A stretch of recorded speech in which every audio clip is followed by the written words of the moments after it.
Hi guys, Alex Richardson here from Redditch Golf Club. I'm delighted to have signed a contract with Titleist a couple of weeks back to have become a Titleist staff professional.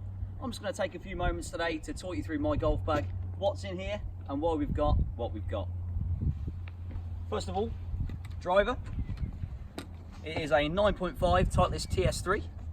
TS3 model just brings the ball flight down just a fraction, which really helps me as I tend to launch it nice and high, keeps my spin rate down, and I've definitely picked up quite a few yards with the TS3. In my fairway woods, we've got two. Both TS2, gets it up in the air nice and easy off the tighter lies. First of all, 13.5 power 3-wood. Goes a lot longer than my old 3-wood, but really easy to use, gets it flighted up nice and easily. Second fairway wood is a bit of a cheating stick. It is 16.5, but D4 heel setting, which adds a little bit of loft, but this is also 2 inches shorter than standard. Just plays really easy to use, dead easy to find the middle of the face, up in the air really nice and easy, but really workable left to right, right to left. Great golf club, love that one. Moves me on to my hybrid, TS2, 21 degree. Now interestingly, this goes a very similar difference to my 4-iron, but they get to that distance in a very different fashion.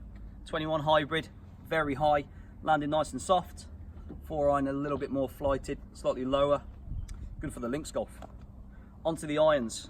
Now these probably belong in an art gallery really rather than my golf bag. They're absolutely beautiful. They are the Titleist 820 CBs. Forged, beautiful player's iron. I changed to these from my old irons because my old irons very low spinning, sort of high flight, high launch, and they went miles, but the distance was very sort of uncontrollable. I've upped my spin rates by about 1500 RPM with each club. So I've probably lost half a club in distance, but my distance is far better in terms of the control and the spin it's given me. It's landing nice and soft with a much more penetrating but rising flight. Angle of descent much steeper. Interestingly, on these 820 CBs, on the leading edge there you can see we've just slightly ground away a bit of relief, and that's just really helping the club cut through the turf a little bit easier.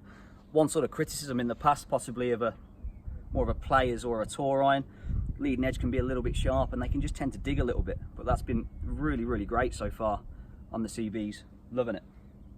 Onto the wedges, Vokey spin milled SM7. I've got these in the blue finish. This is blue all the way through the metal, the finish doesn't wear out and there's no sort of glare off the sun there. 46, 10, F, no pitching wedge. 52, 12, F, and then my favourite one, my 58, 12 degrees of bounce, D grind, really versatile grind, a little bit of roundiness there on the sole. If I want to open or close up that club face, really playable, works great. Onto the putter, it's absolutely pure as you can ever get. Scotty Cameron Select Newport 2. Couldn't be any more beautiful, and the balance and weight on that putter is fantastic. Final piece of equipment, often overlooked, is the golf ball. And we've got in here Titleist Pro V1X, lucky number 7, and if you find one, you'll know it's mine. So guys, if there's anything you'd like to know about the Titleist golf clubs, pop in and see me. We can have a custom fitting and I can help you out as best as possible. Enjoy your golf.